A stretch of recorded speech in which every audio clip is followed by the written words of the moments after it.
Hi, thanks for joining me. Today I've got another non-standard proof that the square root of 2 is irrational. Now I've already made 3 different videos in which I prove that the square root of 2 is irrational. All 3 of them are non-standard proofs as well, so links for those in the description below. I've also made like sort of a playlist with all other non-standard proofs as well, so I'll leave a link for that in the description below because I know you guys like non-standard proofs, and today I'm going to present you with another one. Let's get stuck in.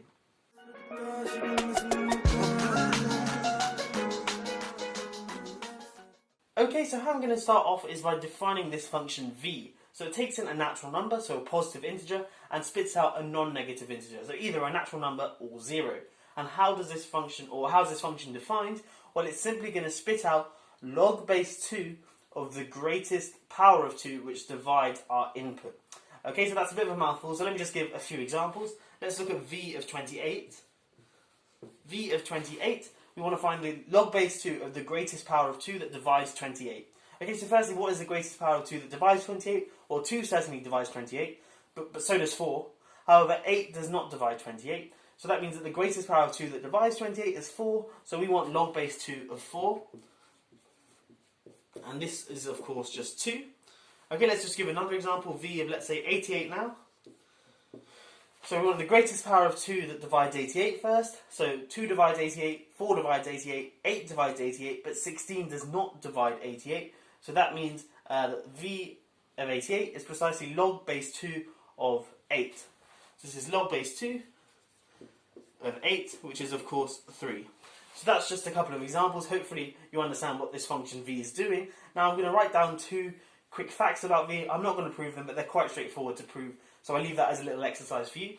But v of 2n, where n is a natural number, is precisely v of n plus 1. And now v of c squared, where c is a natural number, so c squared is a perfect square, is even. So these 2 facts here, I'll leave as a little exercise for you to prove. However, I'm just going to be using them to carry on to prove that the square root of 2 is irrational. Okay, so I've just brought up the 2 statements I wrote at the bottom there, just here, and again, that's just a little exercise for you, but it's not too difficult to prove these 2 things here. Now what we're going to do is take any arbitrary natural numbers, a and b. Now we know that the square root of 2 is positive, so if the square root of 2 was rational, we could write it in the form a over b, where a and b are positive integers. Okay, but now what we're going to do is just assume that a and b are arbitrary natural numbers, and we're going to look at the distance between the square root of 2 and a over b. So we're going to look at this thing here, and we're going to show that this is always positive regardless of what a and b are, and thus deduce that the square root of 2 is not rational. Okay, because obviously if it was rational, then there'd be a choice of a and b, which made this thing here 0. Okay, but I'm going to show that this is always positive regardless of what a and b are.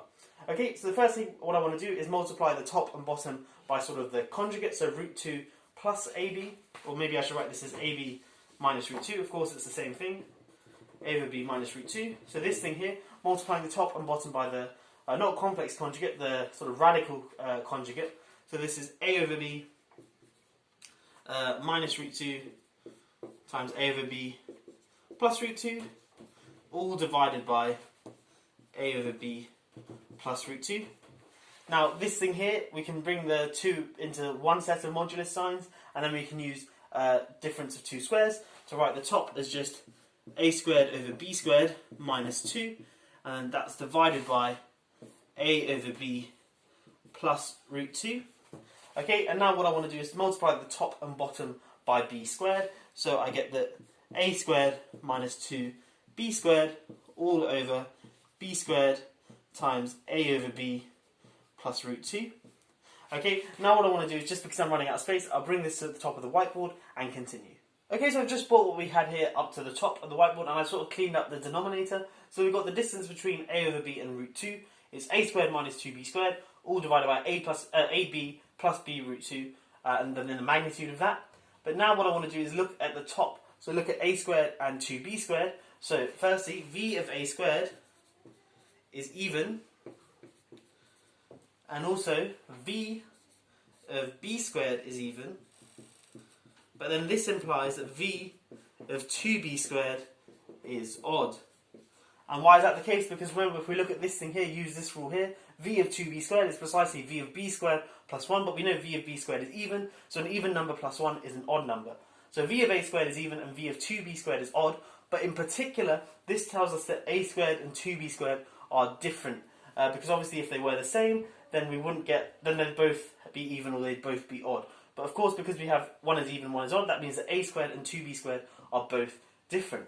And notice that a squared minus 2b squared is certainly an integer, so certainly when we take the magnitude of it, it's going to be a non-negative integer, but because we show that the a squared and 2b squared are equal, it can't be 0, so it's got to be at least 1. So this thing here is greater than or equal to 1 over ab plus b root 2.